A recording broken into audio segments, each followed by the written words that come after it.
Vous ne vivez pas votre vie aujourd'hui. Vous vivez la vie qu'on vous a dit de vivre. Ce que t'aimes ne doit pas disparaître en fait. Les potes, ils me feront pas la gueule, hein. Ma copine, si.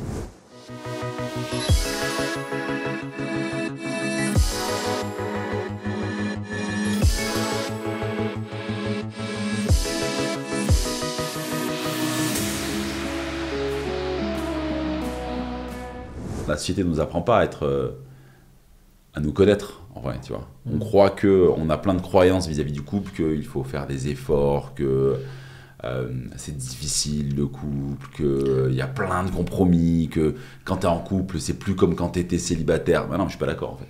Tu vois. Ah, c'est sympa d'être en couple aussi. En fait, j'ai pas dit le contraire, tu vois. Ouais. Mais c'est... Justement, il y a des gens qui disent que c'est... ouais, mais en fait, ils disent que c'est sympa parce que peut-être qu'ils sont pas bien tout seuls. Ouais. Et qui pensent ou qui ont le fantasme que quand ils seront en couple, ça sera bien, mais qu'une fois en couple, en fait, au bout de, je sais pas, 6 mois, 1 an, 2 ans, 4 ans, 6 ans de couple, ils se disent oh, elle m'en fait baver, ma copine. C'est genre, hé Marc, on va manger ensemble ce soir. Attends, faut que je demande à Lucie. Ouais, non, je peux pas. Tu vois ce que je veux dire? Et du coup, ils vivent plus leur vie qu'ils veulent vraiment. Et ils pensent que c'est normal, par exemple, de pas aller manger avec leurs potes parce que leur copine ne veut pas. Ouais. Okay. Tu vois? Ouais. Et ils sont tiraillés parce qu'ils aimeraient bien. Mais ils vont aller au conflit et ils n'ont pas envie d'aller au conflit, donc bah, les potes ils me feront pas la gueule, hein. Ma copine si. Donc ouais, ça te perd? Ça me perd, ouais. C'est pas du tout ce que j'ai connu moi, mais bah, c'est parce que tu as connu toi. Ouais. Parce que c'est pour ça que je te dis il y a 95% des hommes, donc tu fais partie des 5% des hommes, tu vois. Mais il y a beaucoup d'hommes. Parfois, je prétends pas avoir eu des relations parfaites, mais demander à Lucie pour aller voir mes potes, c'est vrai que je t'avoue que ça m'arrive. Et ouais, mais ça arrive en fait dans le. Tu sais, en plus quand t'as des enfants, tu vois, moi j'aide plus des hommes qui ont déjà des enfants et tout ça. Et quand t'es en couple, que t'as des enfants, moi-même je l'ai vécu en couple, tu vois, où c'est tu veux faire un truc. Et mais non, on a les enfants ce week-end, faudrait que tu t'en occupes un peu. Tu vois. Ouais, bien sûr, et du coup, tout ce que tu faisais avant, moi qui fais de la moto et tout, tu diminues à fond. Et pour moi, c'est pas quand t'es en couple que ta vie doit vraiment changer, tu vois. Elle peut être. Elle s'adapte un peu, mais ce que t'aimes ne doit pas disparaître en fait. Non, il y a une différence entre moduler et, ouais, exactement, c'est adapter et voilà. Pas disparaître. Ouais, voilà, ça. Et après, les enfants, c'est encore autre chose. C'est encore autre chose, mais moi je pense que les hommes s'oublient pour avoir une vie avec les femmes, tu vois. Moi, c'est ce que je pense, parce qu'ils ont tellement peur de ne pas en avoir, tellement peur de perdre, tellement peur que s'ils perdent, ils ne retrouvent personne. Du coup, ils s'adaptent vraiment, tu vois. Ouais, mais c'est intéressant ce que tu dis, parce qu'au final, c'est pas tellement la concession que tu fais ou pas qui compte, c'est le processus dans lequel tu es. Ouais, exactement. Est-ce que tu es dans un processus de suradaptation ou tu te trompes toi-même ou pas? Ouais, exactement. Parce que tu peux tout à fait dire oui. Ok, je m'occupe des enfants ce week-end, va avec tes potes. Ou alors, ok, il n'y a personne d'autre, je reste.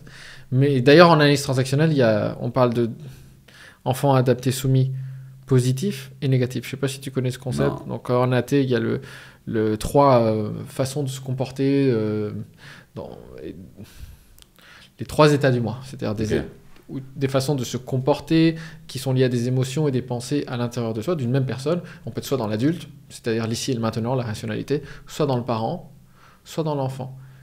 Et dans l'enfant, il y a les émotions, il y a le jeu, il y a l'amusement, il y a toute la spontanéité. Il y a 3 types d'enfants différents au sein de ça. Et il y a ce qu'on appelle l'enfant adapté soumis. Et toi, en tant qu'adulte, tu peux aller dans l'enfant adapté soumis. Et il y a l'enfant adapté soumis positif. Toutes les positions de vie, elles ont un côté... pardon, pas position de vie, mais tous les états du moi ont un côté positif ou négatif. Ouais. L'enfant adapté soumis positif, c'est par exemple, tu es au boulot, ton boss, il te dit, écoute, il faut que tu fasses ce rapport. Tu dis, bah ok. Je le fais. Ouais. C'est mon boss, j'accepte la contrainte parce que c'est comme ça. Hein. L'enfant adapté négatif, c'est quand il dit oui, mais dans le fond, il garde une rancœur. Ouais. Et ça va ressortir quelque part tôt ou tard et qu'en fait, tu n'étais pas vraiment d'accord. C'est-à-dire, le positif, tu acceptes parce que ça fait partie du jeu, c'est une concession, ça fait partie de la relation. Le négatif, c'est tu gardes le timbre, tu gardes la petite balle pour mettre dans le chargeur plus tard et tirer, quoi. Donc il y a un vrai sujet là-dessus. C'est exactement ça en fait. Ouais. C'est exactement ça, tu vois. Et ça dépend de comment on est. Donc, pour des personnes pour qui le couple sera dans leur haute priorité intrinsèque, tu vois. Là, si on parle des hautes priorités intrinsèques de John de Martini, tu vois. Okay. Donc du coup pour eux s'adapter, moduler, ça sera tout à fait normal parce que le couple est de ce qu'il y a de plus précieux. Ouais. Donc pour eux ne plus voir les potes, moins faire des choses, c'est pas grave parce que ce qui compte c'est mon couple. Tu vois, comme pour nous, c'est nos entreprises qui sont quand même prioritaires. Donc, désolé les copains, je ne sors pas avec vous ce soir. ou désolé chérie, je fais pas un truc avec toi parce que j'ai une conférence, parce qu'il faut que je travaille là-dessus, parce que c'est prioritaire, tu vois. On est prêt à tout arrêter pour pas que le business coule, tu vois. Et donc... on peut en parler après. Mais ouais, mais tu vois, et donc, et c'est en ce sens-là où moi, j'aide les hommes à se prioriser eux-mêmes, à être fidèles à eux-mêmes quand ils ont une relation. Si pour eux, le couple est ultra important, alors ça sera tout à fait naturel. Mais pas qu'ils fassent des choses qui ne sont pas naturelles. Tu vois, parce qu'on a tendance à dire, moi, pendant longtemps en couple, la mère de mes filles me disait, non, mais quand t'es un couple, c'est comme ça. Donc j'étais là, bon, ben, si elle dit, c'est que ça doit être comme ça, en fait, tu vois. Et si regarde ma sœur et un tel, c'est comme ça. Et du coup, j'étais là, bon, bah, moi qui n'avais pas suffisamment d'expérience en couple, j'étais là, bon, bah, ok, bah, en fait, non, tu vois, avec le recul, en fait, non, c'est pas comme ça, tu vois. Alors, comment tu sais, pour les gens qui nous écoutent, comment tu sais si c'est justement c'est quelque chose qui est aligné ou s'il y a de la suradaptation? Quels sont les signes? Première chose, c'est déjà faire le travail de John DeMartini sur The Value Factor, c'est les valeurs hautes. D'accord, tu peux expliquer un petit peu? En fait, c'est un exercice où il y a 13 questions. Sur chaque question, on donne 3 réponses. Ensuite, donc ça nous fait 39 réponses. Et ces réponses, on les catégorise. Et ça nous sort, c'est quoi nos valeurs hautes, nos hautes priorités intrinsèques. Si je donne un exemple, moi, c'est être un super papa, vivre en numéro 1, vivre et partager des expériences avec des personnes que j'apprécie. Typiquement, je suis au podcast avec toi aujourd'hui, c'est parce que c'est une expérience pour moi avec toi que j'apprécie, tu vois. Et 3, développement business. Et tu vois, il n'y a pas le couple là-dedans. Et le couple, il n'est jamais sorti. C'est pour ça que pour moi, le couple, je suis en couple aujourd'hui. Mais ce n'est pas quelque chose qui est important pour moi. D'accord ? Pas aussi important pas aussi important que le reste, tu vois. C'est quand même quelque chose qui est important. Mais en fait, le couple sert ma valeur haute numéro 2, qui est vivre et partager des expériences avec une personne que j'apprécie. Okay. Je suis super bien avec ma copine, on partage plein de choses ensemble, ça nourrit ma valeur haute numéro 2. Tu vois. Mais par contre, si par exemple je devais partir au ski, que ce soit avec mes meilleurs amis ou ma copine, il y aura un dilemme parce que j'apprécie les deux. Donc je dirais on part tous ensemble, tu vois ce que je veux dire. Mais si on me demande de faire un choix, bah non, c'est compliqué de faire un choix parce que j'ai pas trop envie de partir avec ma copine, j'ai pas trop envie de partir avec mes potes. Tu vois ce que je veux dire. Et quand tu comprends comment tu fonctionnes déjà, ben quand tu es en couple, tu dis bah, je sais comment je fonctionne. Tu vois. Et puis après, c'est juste sentir à l'intérieur de soi et se poser la question, est-ce que je suis aligné avec ça ou pas quoi. Si j'avais le choix, est-ce que j'irais dans ce sens-là? Est-ce que c'est une concession légitime ou est-ce que ça vient d'une peur de l'abandon que le couple ça peut être une peur du jugement, une peur du conflit. Est-ce que est-ce qu'au fond de moi, je suis vraiment aligné avec cette décision ou pas? Et s'il y a une once de je le fais, mais si je pouvais pas le faire, je le ferais pas. Ben, c'est qu'on n'est pas aligné en fait. Et puis tu penses pas qu'au final, quand on commence à rentrer dans ce schéma-là, en réalité, on met encore plus en danger son couple que si on s'affirme. Ah mais c'est clair, parce qu'en fait, on plie, à un moment on explose. Tu vois, t'acceptes. Ben, c'est comme quand on travaille, qui a, par rapport à l'AT dont tu me parlais tout à l'heure, tu vois, qui est l'enfant soumis négatif.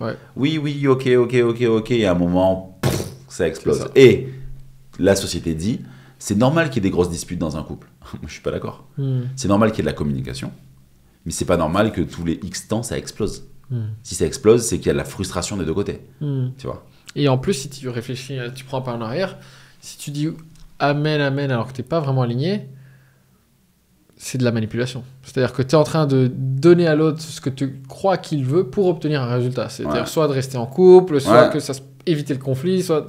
Donc, c'est une notion une définition de la manipulation qu'on n'a pas l'habitude d'entendre, parce que souvent la manipulation c'est vu comme quelque chose de négatif, où on essaye de faire que l'autre il fasse quelque chose.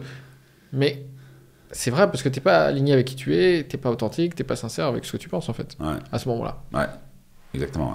Donc moi, je milite vraiment, et au-delà de mon programme de séduction, c'est quand j'aide les hommes, je leur dis, vous ne vivez pas votre vie aujourd'hui, vous vivez la vie qu'on vous a dit de vivre, dans tout, au travail, avec vos amis, dans le sport, dans tout, tu vois, dans la gestion des finances, avec les femmes et tout, tu vois, non mais déconstruis tout ce que t'as construit depuis le début, et vois par tes propres lunettes, par ta propre fenêtre, par rapport à...